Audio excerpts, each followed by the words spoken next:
ನಮಸ್ತೆ ಮಿತ್ರರೇ, ಇವತ್ತು ಒಂದು ಸ್ಪೆಷಲ್ ಆದ ಗುಲಾಬ್ ಜಾಮೂನ್ನೊಂದಿಗೆ ಬಂದಿದ್ದೇನೆ.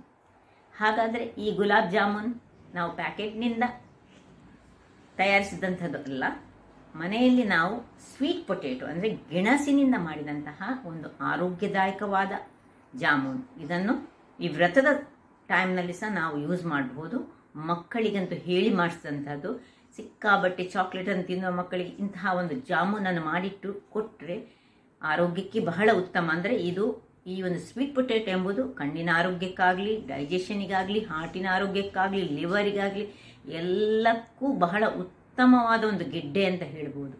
ಹಾಗಿರುವಾಗ ಈ ಒಂದು ಸ್ವೀಟ್ ಪೊಟೇಟೊದ ಗುಲಾಬ್ ಜಾಮೂನ್ ಹೇಗೆ ಮಾಡುವುದೆಂದು ನೋಡೋ ಮೊದಲು ಯಾರೆಲ್ಲ ನನ್ನ ಚಾನಲನ್ನು ನೋಡ್ತಿದ್ದೀರಿ, ಯಾರೆಲ್ಲ ಇನ್ನೂ ಸಬ್ಸ್ಕ್ರೈಬ್ ಮಾಡಿಲ್ಲ, ದಯವಿಟ್ಟು ಸಬ್ಸ್ಕ್ರೈಬ್ ಮಾಡಿ, ಸಪೋರ್ಟ್ ಮಾಡಿ ಅಂತ ಹೇಳ್ತಾ ಬನ್ನಿ ಈ ರುಚಿಕರವಾದ ಆರೋಗ್ಯದಾಯಕವಾದ ಗುಲಾಬ್ ಜಾಮೂನನ್ನು ಹೇಗೆ ಮಾಡುವುದು ಎಂದು ನೋಡೋಣ. ನಮಸ್ತೆ ಮಿತ್ರರೇ, ಇವತ್ತು ಈ ಒಂದು ಸ್ವೀಟ್ ಪೊಟೇಟೊ ಅಂದರೆ ಗೆಣಸನ್ನು ಬಳಸಿ ನಾವು ಒಂದು ರುಚಿಕರವಾದ ಗುಲಾಬ್ ಜಾಮೂನ್ ಮಾಡುವ. ಗುಲಾಬ್ ಜಾಮೂನ್ ಹೆಚ್ಚಾಗಿ ನಾವು ಮೈದಾ ಅಥವಾ ಇದರಲ್ಲೆಲ್ಲ ಮಾಡಿದಂತಹ ಗುಲಾಬ್ ಜಾಮೂನ್ ಪ್ಯಾಕೆಟ್ ಬರ್ತದೆ. ಇದೆಲ್ಲ ವ್ರತದ ಟೈಮ್ನಲ್ಲಿ, ಇವತ್ತು ನನಗೆ ಸಂಕಷ್ಟಹರ ಚತುರ್ಥಿ. ಹಾಗಿರುವಾಗ ಈ ಒಂದು ಗುಲಾಬ್ ಜಾಮೂನು ನಾನು ಕೇವಲ ಒಂದು ಗೆಣಸು, ಸ್ವಲ್ಪ ಹಾಲಿನ ಹುಡಿ, ಒಂದೆರಡು ಏಲಕ್ಕಿ, ತುಪ್ಪ ಮತ್ತು ಸಕ್ಕರೆಯನ್ನು ಬಳಸಿ, ಅದು ಸಹ ಬ್ರೌನ್ ಶುಗರನ್ನು ಯೂಸ್ ಮಾಡ್ತಿದ್ದೇನೆ. ಅಥವಾ ನೀವು ಬೆಲ್ಲ ಸಹ ಯೂಸ್ ಮಾಡ್ಬೋದು, ಬೆಲ್ಲದಿಂದ ಸಹ ಮಾಡ್ಬೋದು. ಅದು ಸ್ವಲ್ಪ ಅಷ್ಟು ಒಳ್ಳೇದು ಬರುವುದಿಲ್ಲ. ಸಕ್ಕರೆ ಆದರೆ ಬಹಳ ಚೆನ್ನಾಗಿ ಬರ್ತದೆ. ಹಾಗಾದರೆ ಮೊದಲಿಗೆ ನಾವು ಇದನ್ನು ಚೆನ್ನಾಗಿ ತೊಳೆದುಕೊಂಡು ಇದನ್ನು ಪೀಸಸ್ ಮಾಡುವ. ನೋಡಿ, ಇದು ಸ್ವಲ್ಪ ಜರ್ಮನಿ ಇದಾದ್ರಿಂದ ಈ ಕಲರ್ ಅಲ್ಲಿ ಬರ್ತದೆ. ನಮ್ಮ ಊರಿನಲ್ಲಿ ಆದ್ರೆ ಬಿಳಿ ಕಲರ್ ಇರ್ತದೆ. ಈಗ ಇದನ್ನು ನೋಡಿ ಇಷ್ಟಿಷ್ಟು ದೊಡ್ಡದಾಗಿ ಪೀಸಸ್ ಮಾಡಿ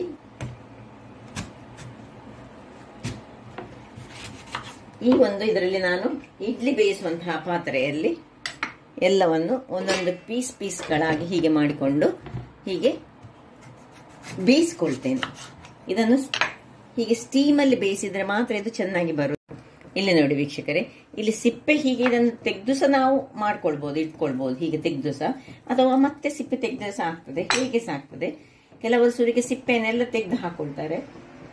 ನಾನೇನ್ ಮಾಡ್ತೇನೆ, ಇದು ತುಂಬಾ ಎಷ್ಟು ಬೇಕಷ್ಟನ್ನು ಮತ್ತೆ ಯೂಸ್ ಮಾಡಿ ಉಳಿದದನ್ನು ಮ್ಯಾಶ್ ಮಾಡಿ ನಾವು ಸಹ ತಿನ್ಕೊಳ್ಬಹುದು, ಅಥವಾ ಮಕ್ಕಳಿಗೆ ಸಹ ಇದನ್ನು ಮ್ಯಾಶ್ ಮಾಡಿ ಕೊಡ್ಬೋದು. ಈಗ ಇಡ್ಲಿ ಪಾತ್ರೆಯಲ್ಲಿ ಇಡ್ಲಿ ಬೇಯಿಸೋ ಹಾಗೆ ನೋಡಿ, ಹಬೆಯಲ್ಲಿ ನಾನು ಇದನ್ನು ಬೇಯಿಸ್ಕೊಳ್ತಿದ್ದೇನೆ.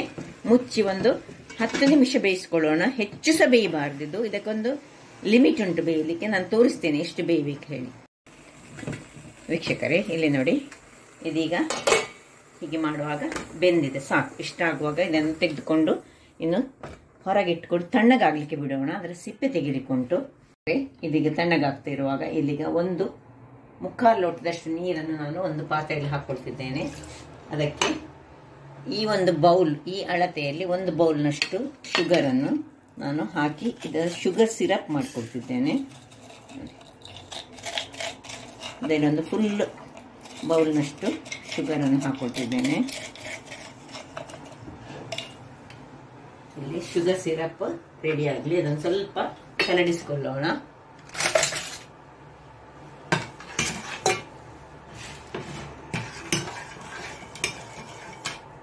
ಇದು ಇಲ್ಲಿ ಇದರೊಂದಿಗೆ ತಣ್ಣಗಾದ್ರೆ ಈಗ ಸಿಪ್ಪೆಯನ್ನು ಸ್ವಲ್ಪ ತೆಗೆದುಕೊಳ್ಳೋಣ.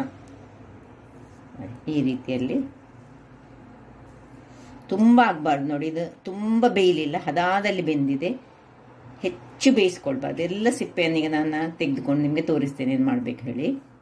ವೀಕ್ಷಕರೇ, ಇಲ್ಲಿ ನೋಡಿ ಸಿಪ್ಪೆ ಎಲ್ಲ ತೆಗ್ದಾಯ್ತು. ಇಲ್ಲಿ ಕುದಿಯುವ ಇದಕ್ಕೆ ನಾನು 2 ಏಲಕ್ಕಿಯನ್ನು ಹಾಕೊಳ್ತಿದ್ದೇನೆ. ಗುದ್ದಿಕೊಂಡು 2 ಏಲಕ್ಕಿಯನ್ನು ಹಾಕೊಳ್ತಿದ್ದೇನೆ. ಪುಡಿ ಸಹ ಹಾಕೊಳ್ಬಹುದು. ಮತ್ತೆ ಸ್ವಲ್ಪ ಕೇಸರ್ ನಿಮ್ಮ ಹತ್ರ ಇದ್ರೆ ಹಾಕೊಳ್ಳಿ, ಇಲ್ಲದಿದ್ರೆ ಅಗತ್ಯ ಇಲ್ಲ. ಸ್ವಲ್ಪ ಕಲರ್ ಒಳ್ಳೇದಾಗಿ ಬರ್ತದೆ ಇದಕ್ಕೆ. ಸ್ವಲ್ಪ ಒಂದು ಸಣ್ಣ ಇಷ್ಟು ಸ್ಟ್ರಿಂಗಿನಷ್ಟು ಸ್ವಲ್ಪ ಕಲ್ಲರಿಗೋಸ್ಕರ ಮಾತ್ರ ಇದ್ರೆ ಹಾಕೊಳ್ಳಿ. ನಾವು ಇಷ್ಟನ್ನು ಅದಕ್ಕೆ ಹಾಕೊಳ್ತಿದ್ದೇನೆ. ಇಲ್ಲಿ ಸಕ್ಕರೆ, ಬ್ರೌನ್ ಕಲರ್ ಸಕ್ಕರೆಯಲ್ಲಿ ನಾವು ಮಾಡಿದ್ರೆ ಅದು ನೋಡಿ ಕಲರ್ ಒಳ್ಳೆ ಬ್ರೌನ್ ಅಲ್ಲಿ ಬರ್ತದೆ. ಬಿಳಿ ಸಕ್ಕರೆಯಲ್ಲಿ ಆದ್ರೆ ಬಿಳಿಯಾಗಿ ಬರ್ತದೆ. ಈಗ ನಾವು ಇದನ್ನು ಮುಚ್ಚಿಟ್ಕೊಂಡು ಇದನ್ನೀಗ ನಾವು ಅಳತೆ ಮಾಡಬೇಕು. ನೋಡಿ ಎಷ್ಟು ಆಗ್ತದೆ ನೋಡುವ. ಇದರಲ್ಲಿ 1 ಬೌಲ್ನಷ್ಟು ನಾವು ತೆಗೆದುಕೊಳ್ಳೋಣ. ಇಷ್ಟು ತೆಗೆದುಕೊಂಡಿದ್ದೇನೆ ನಾನು. ಇಷ್ಟು ಯಾಕೆ ಬೌಲಿನ ಅಳತೆ ಹೇಳಿದ್ರೆ, ಇಷ್ಟೇ ಅಳತೆಯಲ್ಲಿ ನಾವೀಗ ಇದರ 1.5 ಅಳತೆಯಷ್ಟು ಹಾಲಿನ ಹುಡಿಯನ್ನು ತೆಗೆದುಕೊಳ್ಳಿಕ್ಕೆ ಉಂಟು. ಈಗ ಮೊದಲಿಗೆ ಇದನ್ನು ಇದರಲ್ಲಿ ಹಾಕೊಂಡು ಇದನ್ನು ಒಳ್ಳೆ ಮ್ಯಾಶ್ ಮಾಡ್ಕೊಳ್ತೇನೆ. ಸುರಿಗೆ ಕೈಯಲ್ಲಿ ಮಾಡುವ ನಾವು. ಹೆಚ್ಚು ಸಹ ನೀವು ಮಾಡಬಹುದು, ಅಂದ್ರೆ ಅಳತೆಗೋಸ್ಕರ ನಾನು 1 ಬೌಲ್ ತೆಗೆದುಕೊಂಡಿದ್ದೇನೆ. ನೋಡಿ, ಒಳ್ಳೆ ಚೆನ್ನಾಗಿ ಇದನ್ನು ಹೀಗೆ ಕೈಯಲ್ಲಿ ಮ್ಯಾಶ್ ಮಾಡ್ಕೊಳ್ಳೋಣ. ಈಗ 1.5 ಬೌಲ್ನಷ್ಟು ಇದರಲ್ಲಿ ನಾನು ಹಾಲಿನ ಹುಡಿಯನ್ನು ತೆಗೆದುಕೊಳ್ತೇನೆ.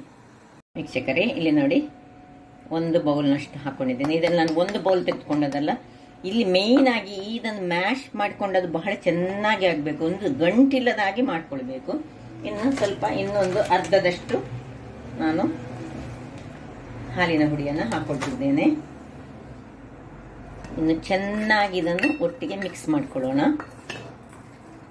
ಚೆನ್ನಾಗಿ ನಾದಿಕೊಳ್ಬೇಕು. ಬೇರೆ ಏನು ನಾವು ಮೈದಾ ಆಗಲಿ ಅಥವಾ ಯಾವುದೇ ಅಕ್ಕಿ ಹುಡಿಯ ಅಥವಾ ಏನು ಎಂತ ಹಾಕಿಕೊಳ್ಳಿಲ್ಲ, ಇದರಲ್ಲಿ ಇದನ್ನು ಚೆನ್ನಾಗಿ ಉಂಡೆಗಳ ಹಾಗೆ ಮಾಡಿಕೊಳ್ಬೇಕು. ಈಗ ನಾನು ಮಾಡಿಕೊಂಡು ನಿಮಗೆ ತೋರಿಸ್ತೇನೆ ಹೇಗೆ ಮಾಡುವಂತಹ. ವೀಕ್ಷಕರೇ ನೋಡಿ, ಇದೀಗ ರೆಡಿ ಆಯಿತು. ಇದು ಬೇಯಿಸುವಾಗ ಲೆಕ್ಕಕ್ಕಿಂತ ಹೆಚ್ಚು ಬೇಯಿಸಿಕೊಳ್ಬಾರ್ದು. ಹಾಲಿನ ಪುಡಿ ಹಾಕಿ ಹೀಗೆ ಕಲಡಿಸ ಸ್ವಲ್ಪ ಅಂಟಂಟು ಬರ್ತದೆ. ಈಗ ಇಲ್ಲಿ ಇದನ್ನು ಆಫ್ ಮಾಡ್ಕೊಂಡಿದ್ದೇನೆ ನಾನು. ಇದು ಏನು ಪಾಕ ಏನು ಬರುದು ಬೇಡ, ಜಸ್ಟ್ ನೀರಾದ್ರೆ ಸಾಕು. ಇಲ್ಲಿ ಈಗ ಇದನ್ನು ಚೆನ್ನಾಗಿ ನಾನು ಕೈ ತೊಳೆದು ಬಂದು ಇದನ್ನು ಒಂದೊಂದು ಉಂಡೆಗಳಾಗಿ ಹೇಗೆ ಮಾಡುದು ಅಂತ ನಾನು ತೋರಿಸ್ಕೊಡ್ತೇನೆ. ವೀಕ್ಷಕರೇ, ಈಗ ಕೈಗೆ ಸ್ವಲ್ಪ ತುಪ್ಪ ಅಥವಾ ಎಣ್ಣೆಯನ್ನು ಸ್ವಲ್ಪ ಸವರಿಕೊಳ್ಳೋಣ. ಸವರಿಕೊಂಡು ನೋಡಿ ಒಂದಿಷ್ಟಿಷ್ಟು ತೆಗೆದುಕೊಳ್ಳೋಣ. ತುಂಬ ದೊಡ್ಡ ರೌಂಡ್ ಮಾಡಿಕೊಳ್ಳೋದು ಬೇಡ. ಹೀಗೆ ಎಲ್ಲ ಚೆನ್ನಾದ ರೌಂಡ್ ಮಾಡ್ಕೊಳ್ಳೋಣ. ನೋಡಿ, ಹೀಗೆ ಹೀಗೆ ಬರಬೇಕು. ಎಲ್ಲ ಮಾಡಿಟ್ಕೊಳ್ತೇನೆ ನಾನು ಮೊದಲಿಗೆ, ಆಮೇಲೆ ಕಾಯಿಸ್ಕೊಳ್ಳೋಣ. ವೀಕ್ಷಕರೇ, ಇಲ್ಲಿ ನೋಡಿ ಇಷ್ಟು ಉಂಡೆಗಳಾಗಿದೆ. ಗೆಣಸಿನ ಗುಲಾಬ್ ಜಾಮಿನ ಕಾಯಿಸ್ಲಿಕ್ಕೆ ಈಗ ರೆಡಿ ಆಗಿದೆ. ಇಲ್ಲಿ ನೋಡಿ, ಇಲ್ಲಿ ನಾನು ಒಂದು ಪಾತ್ರೆಯನ್ನು ಇಟ್ಟುಕೊಂಡು ಸಣ್ಣ ಉರಿ ಬೇಕು, ತುಂಬ ದೊಡ್ಡ ಉರಿ ಬೇಡ. ಈಗ ಸಣ್ಣ ಉರಿಯಲ್ಲಿ ಸ್ವಲ್ಪ ತುಪ್ಪವನ್ನು ಹಾಕೊಳ್ತಿದ್ದೇನೆ. ಇದು ಸ್ವಲ್ಪ ಕಾಯಿಲಿ. ಇಲ್ಲಿ ನೋಡಿ ತುಪ್ಪ ಕಾದಿದೆ. ಈಗ ಒಂದೊಂದೇ ಉಂಡೆಗಳನ್ನು ಇದಕ್ಕೆ ಹಾಕೊಳ್ಳೋಣ. ಉರಿ ಸಣ್ಣದಿರಲಿ, ಯಾಕೆ ಹೇಳಿದ್ರೆ ಆಲ್ರೆಡಿ ಇದೆಲ್ಲ ಬೆಂದುಕೊಂಡಂತಹದ್ದು. ಸ್ವಲ್ಪ ಸೈಜ್ ಒಂದೇ ಲೆಕ್ಕದಿರೋದಂಥದ್ದನ್ನು ನಾವು ಸುರಿಗೆ ಕಾಯಿಸ್ಕೊಳ್ಳೋಣ.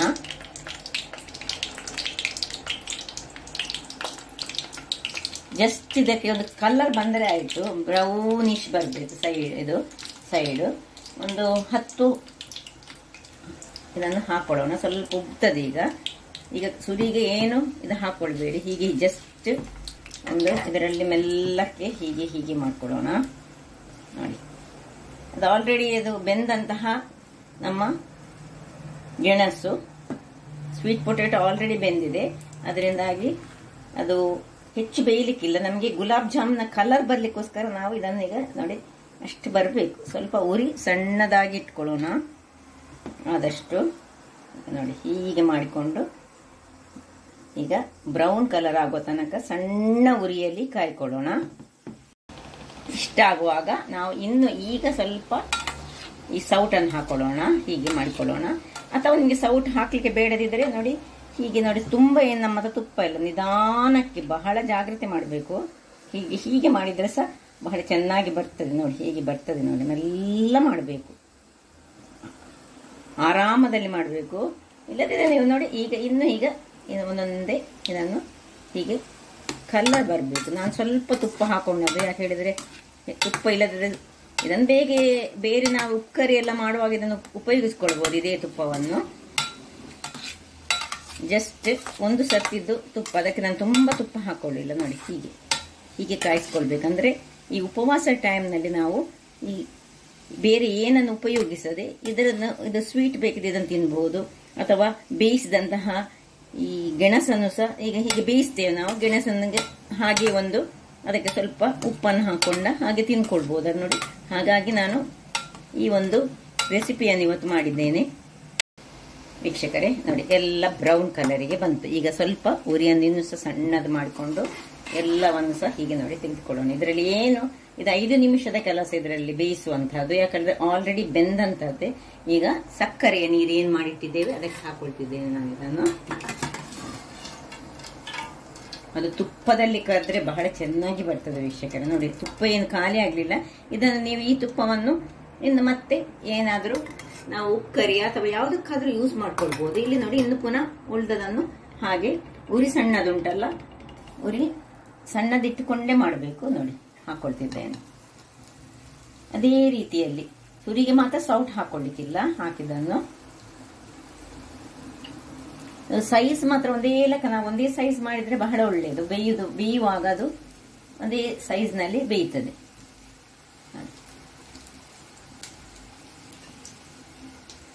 ಈಗ ಹೀಗೆ ಮಾಡ್ಕೊಳ್ಬೇಕು ಅಷ್ಟೇ, ಇರೋದಿಷ್ಟೇ. ಜಸ್ಟ್ ಹೀಗೆ ಮಾಡಿಕೊಂಡು ಉರಿ ಸಣ್ಣದಿದ್ರೆ ಆಯ್ತು.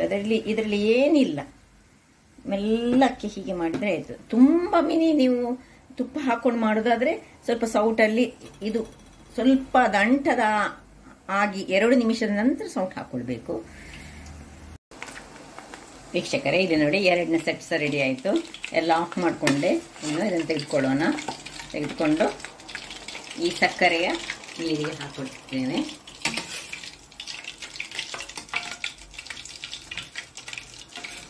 ನೋಡಿ ಹೇಗೆ ರೌಂಡ್ ರೌಂಡ್ ಆಗಿ ಒಂದೇ ಒಂದು ಇದು ಒಡಿಲಿಲ್ಲ. ತುಪ್ಪ ಬಿದ್ದರೂ ಸಹ ತೊಂದರೆ ಇಲ್ಲ. ಸ್ವಲ್ಪ ಪಾತ್ರೆಯ ಅಭಾವದಿಂದಾಗಿ ನಾನು ಹೀಗೆ ಸಣ್ಣದರಲ್ಲಿ ಮಾಡಿದೆ. ಒಂದು ಅರ್ಧ ಗಂಟೆಗಳ ಕಾಲ ಇದರಲ್ಲಿ ಮುಳುಗ್ಲಿ, ಆಮೇಲೆ ನಾನು ಸರ್ವ್ ಮಾಡ್ತೇನೆ. ವೀಕ್ಷಕರೇ ನೋಡಿ, ಚೆನ್ನಾಗಿ ನೆಂದಿದೆ. ಇಲ್ಲಿ ನೋಡಿ, ಒಂದೊಂದಾಗಿ ಹಾಕೊಳ್ತೇನೆ.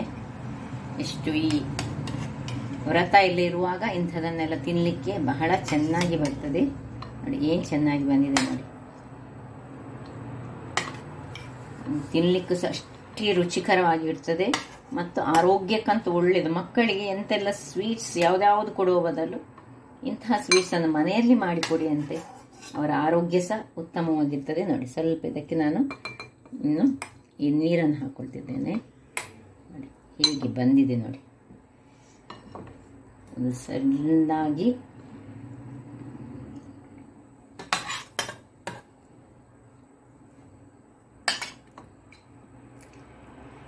ಜ್ಯೂಸಿಯಾಗಿ ಇರ್ತದೆ. ಹೀಗೆ ಬೇಕಿದ್ರೆ ಕೈಯಲ್ಲಿ ಹೀಗೆ ಓಪನ್ ಮಾಡಿ ಸಹ ತೋರಿಸ್ಕೊಳ್ಬಹುದು ನಿಮಗೆ. ಹಾಗಾದ್ರೆ ನೋಡಿದ್ರಲ್ಲಿ ವೀಕ್ಷಕರೇ, ಒಂದು ರುಚಿಕರವಾದ ಆರೋಗ್ಯದಾಯಕವಾದ ಗೆಣಸಿನಿಂದ ಮಾಡಿದಂತಹ ಗುಲಾಬ್ ಜಾಮ್.